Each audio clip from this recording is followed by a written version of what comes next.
Let's talk about a feeling that, let's be honest, almost all of us have had. That quiet, nagging voice in your head that says you're just not good with money.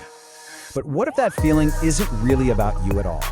What if you've been taught to feel that way by the very system we all live in? It's such a common thought, right? That little worry that you messed up somewhere, that you missed some secret memo on how to handle your finances. And man, that is a heavy weight to carry around. This idea that you've somehow failed personally. Okay, so let's really dig into this. What if that constant feeling of being one step behind isn't a personal flaw? What if it's actually a feature, not a bug, of the economic system we operate in? That's the idea we're going to unpack right now. First off, let's just validate that feeling. Because if this sounds familiar to you, you are definitely not alone. It's practically a universal experience. I mean, think about your own life for a second. You're putting in the hours. You're taking on more responsibility. You're probably more skilled and productive than you've ever been. And you know what? On paper, it looks good.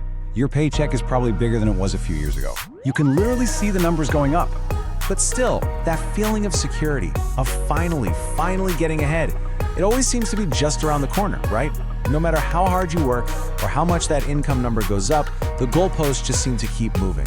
So naturally, when groceries cost more, when the rent check gets bigger, and when you look at your savings and it feels, well, fragile, the most obvious conclusion is to think, I must be doing something wrong here. The problem has to be me. But this is where we need to shift our focus. To really get why you feel this way, we have to look past our own bank statements and zoom out to the architecture of the system itself, and specifically how money is actually created in the first place. So here is the fundamental misunderstanding we all have. We're taught a very simple story. You work hard, you earn money, and that's where money comes from. But the reality, it's completely different. Most new money isn't printed, it's loaned into existence by banks. So what does that actually mean? Well, every single time a bank approves a mortgage or a car loan or gives a business a line of credit, it's not just moving old money around. It's digitally creating new money that literally did not exist a moment before. This is the real engine of our economy. And here is the absolute key to why you feel stuck. When all this brand new money gets pumped into the system, the value of every single dollar you've already worked so hard for gets a little weaker. It's like adding water to a drink. This is what makes prices for, well, everything go up. And your paycheck? It's almost always the very last thing to catch up to the new reality.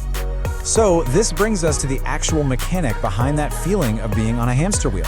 Let's just call it the effort versus reward gap. And this visual just lays it out so clearly. You can see your wages are going up. That's the smaller bar. That's real. But the cost of living, the bar on the right, which is being pushed up by all that new money, is almost always growing faster. This is exactly why any progress feels so temporary. Your raise gets eaten up by higher prices before you even get a chance to enjoy it. So you see, this isn't about having a bad year or just some temporary economic hiccup. The system is actually structured to create a permanent mathematical gap between the value of your effort and what that effort can actually buy you. You're always playing catch-up in a game that's designed to keep you one step behind. Okay, so if this is a big systemic thing, why on earth does it feel so intensely personal? Well, that's because this financial reality creates a really powerful psychological loop that, you guessed it, keeps us running. It pretty much works like this. First, these huge systemic forces, like how money gets created, are pretty much invisible in our day-to-day lives. So when we feel the squeeze, we blame the only person we can see, ourselves. And what's our response? We hustle harder. We get a side gig. We grind. And that constant state of being busy keeps us so distracted that we almost never have the time or the mental space to stop and ask, wait a minute, who made the rules to this game anyway? And this right here is the big reveal. The purpose of the system isn't to make everyone wealthy and secure. Think about it. A population that's perfectly content isn't necessarily the most productive. The system works best when most people are just hopeful enough to keep trying, productive enough to keep things moving, and just a little bit stressed so they never get too comfortable. So, where does that leave us? I know this can all sound a bit discouraging, but the point of all this isn't despair. It's about making a crucial shift from blaming yourself to just being aware. Yeah, understanding this isn't about finding someone to blame or just giving up. It's about finally seeing the invisible currents that you've been swimming against this whole time.